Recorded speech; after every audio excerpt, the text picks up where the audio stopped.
और कहूँ क्या बात है ऐसी नहीं हिम्मत हमारी है।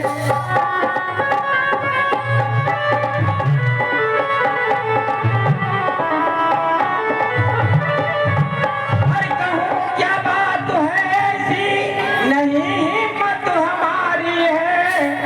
लखन जिंदा हुए रण में यही अफसोस भारी है।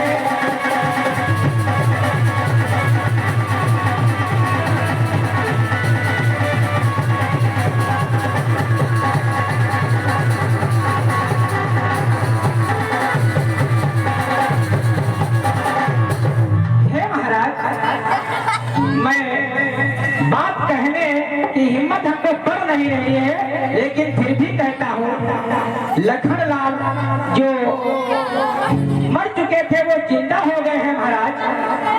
क्या कहे? हाँ महाराज, जो फिर से जीवित हो गया। हाँ महाराज।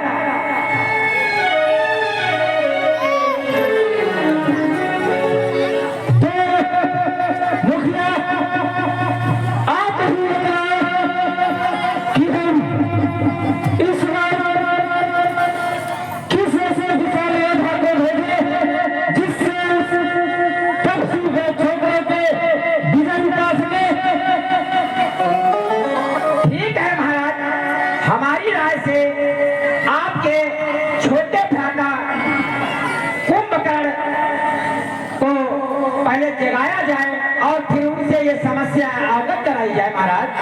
सच कह रहे हो, कुंभकर्ण जैसे बलवान योद्धा जो कि राजवाड़ी में शेर बने हैं, उसको तो ये भी याद नहीं होगा अभी तक श्रीलंका पर कौन कौन सी विपत्ति आ चुकी है। इसलिए कुंभकर्ण की विनती और सभी लोग हमारे साथ चलो। ठीक है महाराज। रण में सोकर जग उठे अवधेश्वर का भ्रात, घर में सोता ही रहे लंकेश्वर का भ्रात। कुंभकर्ण के भवन में पहुंचा तभी अधीर। महाराज रावण अपने छोटे भाई कुंभकर्ण के महल में उसको जगाने के लिए जाता और ये कुंभकर्ण, यह कुंभकर्ण महाबली रावण का छोटा भ्राता था।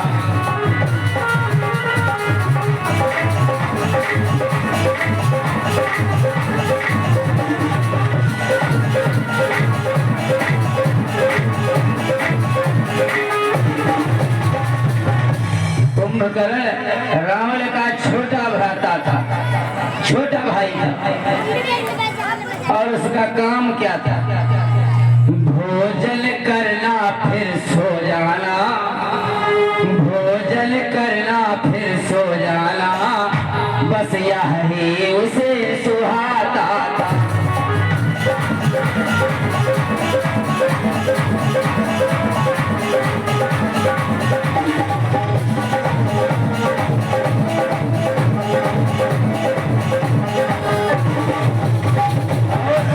वो 6 मास में केवल एक दिन जगता था। कहते हैं 6 मासों में वो बस एक रोज को जगता था। कुछ घंटों ही में लंका को, कुछ घंटों ही में लंका को भोजन से चौपट करता था।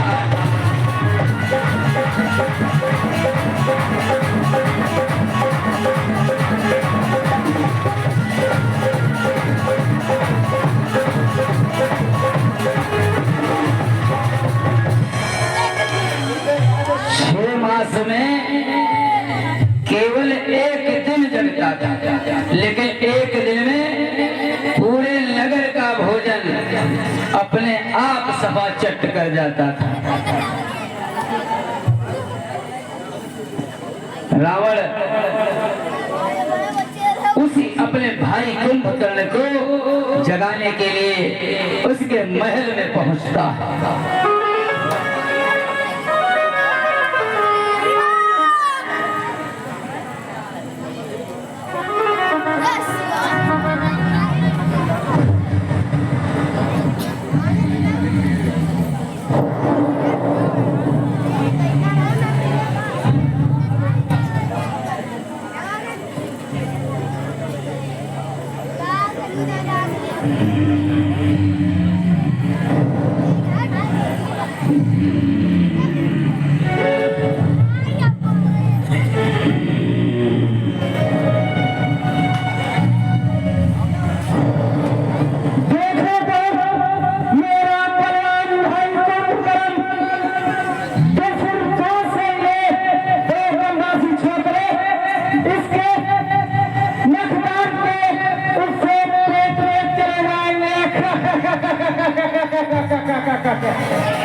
मंत्री, हाँ महाराज, इसी लड़का को बुलाकर इसे जगाने का प्रयास किया जाए। ठीक है महाराज, जैसी आज्ञा।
तुम्हारी भक्ति से प्रसन्न हुआ, बोलो क्या? मैं तुम्हारी पहले तुम अपना जैसा डांस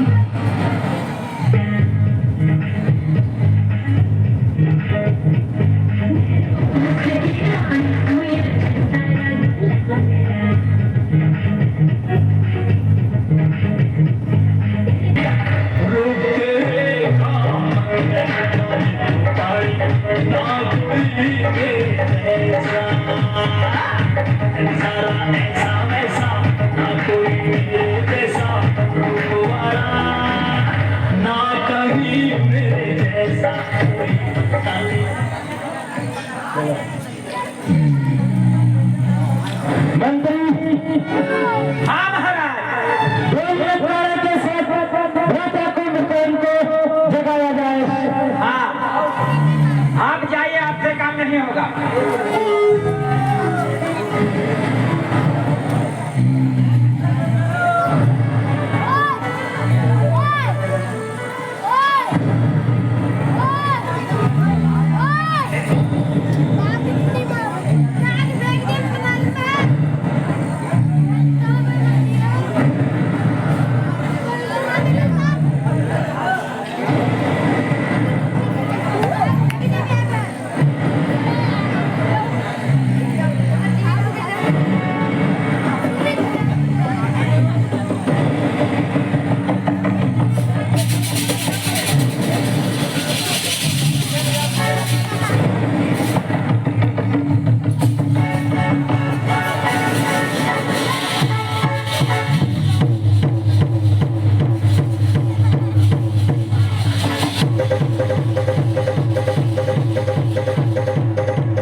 उठा नहीं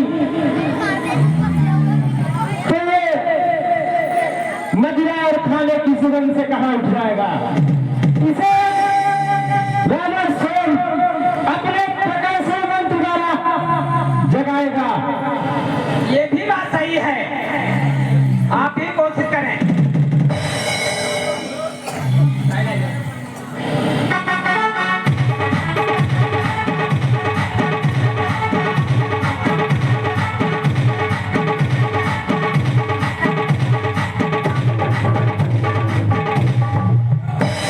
अब मैं प्रकाशवंत द्वारा अपने भाई कुंभकर्ण को नींद से उठाऊंगा।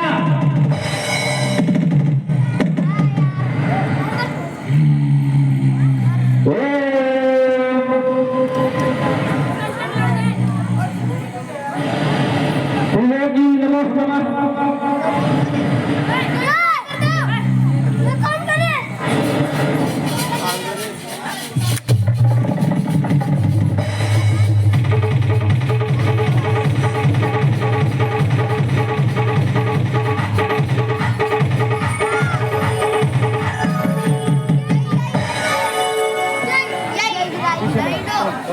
जागान से चर देखिए कैसा मालहु काल देह धरी बैसा। कुंभकर्ण उठकर बैठ जाता है। वैसा दिखाई दे रहा है कि स्वयं काल के समान हो।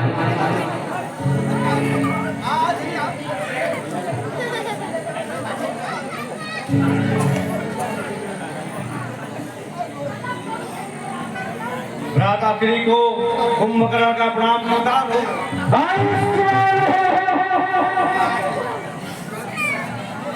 भ्राताश्री, लंका पर ऐसे कौन से विपदा के बादल आ गए जो मुझे बीच में ही आपको उठाना पड़ा। पहचाने कुंभकर्ण, इस समय लंका पर विपत्ति के ही बादल छाए हुए हैं, इसलिए तुम्हें बीच में ही इंद्र से उठाया गया है। क्योंकि और दो तपसी बंदों ने बन गए कर्मीले में ताकी है अफर दूसर तीसरा नारे है तीसरी सुमन भाती।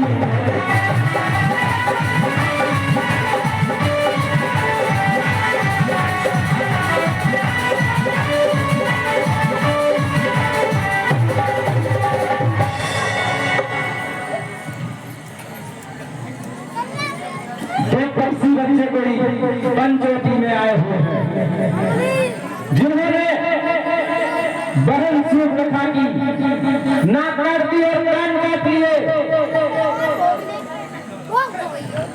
भ्राताश्री, बहन सूर्पनखा की नाक कान काट दी, खरदूषण और चित्रा वाली का भी वध कर दिया, फिर आपने क्या किया?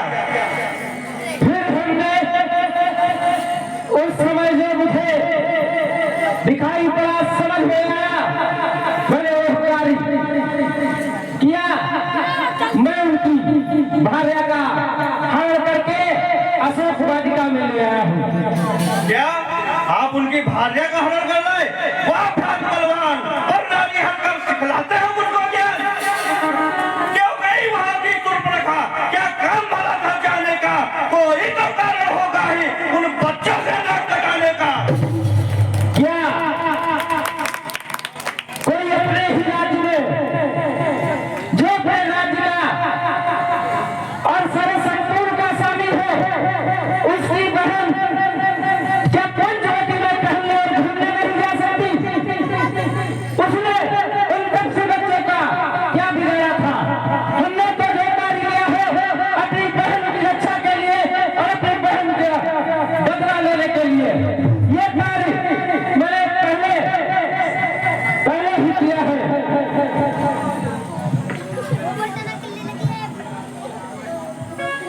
तीनों लोगों का विजेता रावण, जिसके आगे श्रीहीन, मानहीन और यशहीन होकर रह गया हो, और वो यह पहचान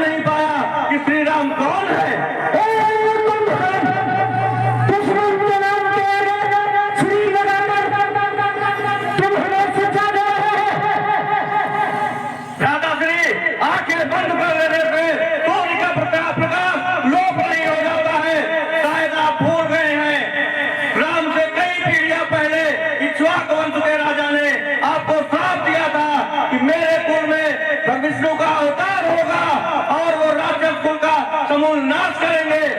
भ्राताश्री, क्या आप नारद की बात नहीं भूल गए जो उन्होंने मुझे बताई थी? नारद ने मुझे बताया था कि विष्णु ने राक्षस कुल का नाश करने के लिए अयोध्या में राजा दशरथ के घर मनुष्य के रूप में अवतार ले लिया है। और ये सब जानते हुए भी आप जगत जगदम्बा माता सीता का हरण कर रहे। तुम हमें शास्त्र सुना रहे हो, तुम दशकंधर को शास्त्र सुना रहे हो, जिसकी कठोरता की, जिसकी छाती की कठोरता को दशा दिशाओं के हाथी जानते हैं। इस छाती से टकरा के दशा दिशाओं के हाथियों के रात जग रात छूट हो गए। ये वही जब प्रसिद्ध प्रतापी राजा रावण है, जिसके चलने से इस प्रकार बोलते हैं जैसे में कोई हाथी सवार हो। ये वही जब प्रसिद्ध प्रतापी राजा रावण है, जिसकी भीषण पूजा की लीला उमापति महादेव स्वयं जानते हैं। अब तुम उससे शास्त्र सिखा रहे हो कि प्यारे बेटों का ज्ञाता हो, और तुम कह रहे हो कि साक्षात जगदम्बा जानकी का है निकल रहा है। मानता हूँ मैं अपनी तपस्या करके अपना जो बल प्राप्त किया है उससे मनहीन होकर ये कार्य मैंने किए हैं। लेकिन अगर कोई भाई, शास्त्र ये भी कहता है कि अगर कोई भाई जो नहीं करता है उस समय जैसे साथ वही सच्चा मित्र और सच्चा भाई कहलाने योग्य होता है। भ्राताश्री, मैं आपको कोई शास्त्र नहीं सिखा रहा हूँ। छोटे भाई का जो कर्तव्य है मैं उस कर्तव्य को निभा रहा हूँ।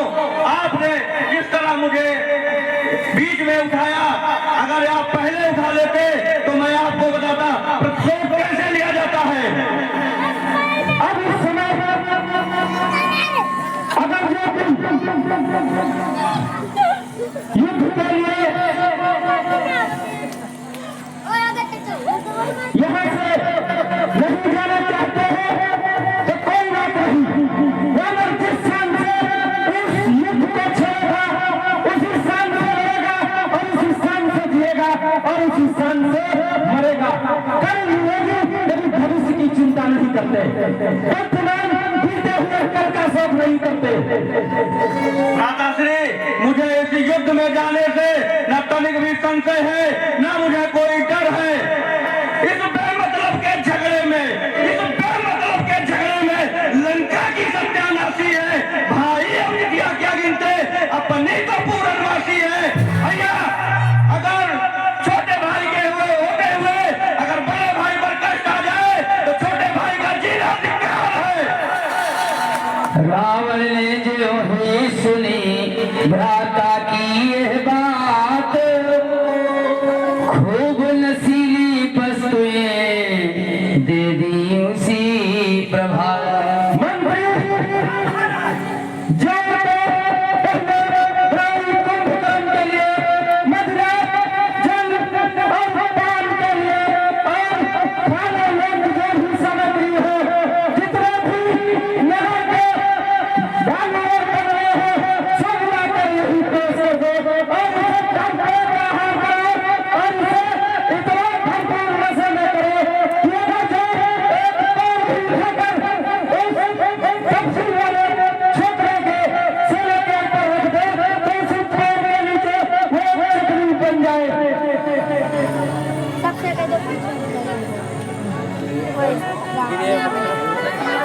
पीछे थोड़ा पीछे।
जल कहाँ है रखो है? वहाँ है कच्ची वाली है।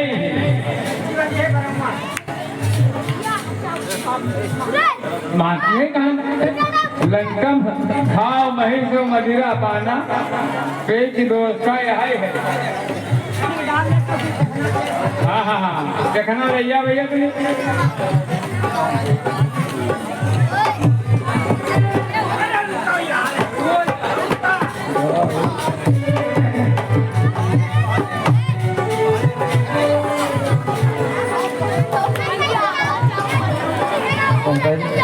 ले हो महाराज खवा।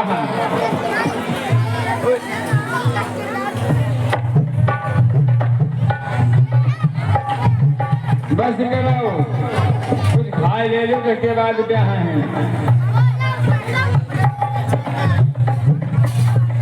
हाँ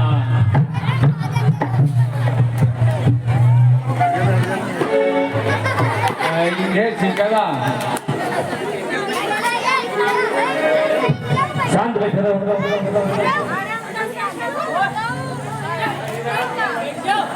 बैठ जाओ बैठ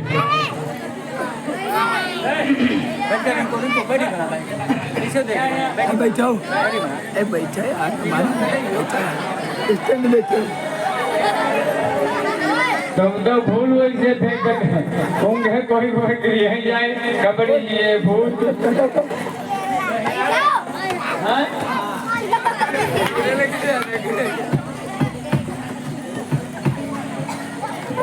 हाँ हाँ ये जलेबी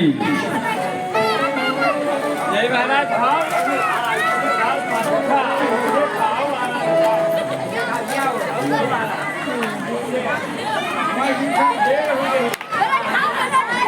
भाई युद्ध के देर हो दिखाई बैठी है उसका।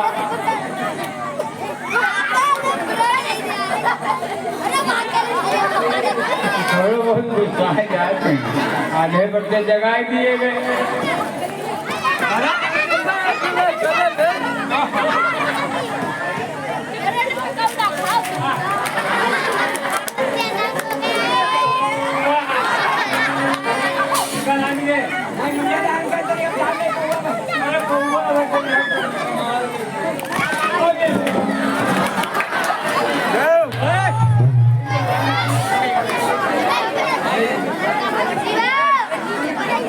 एक जेला रही हो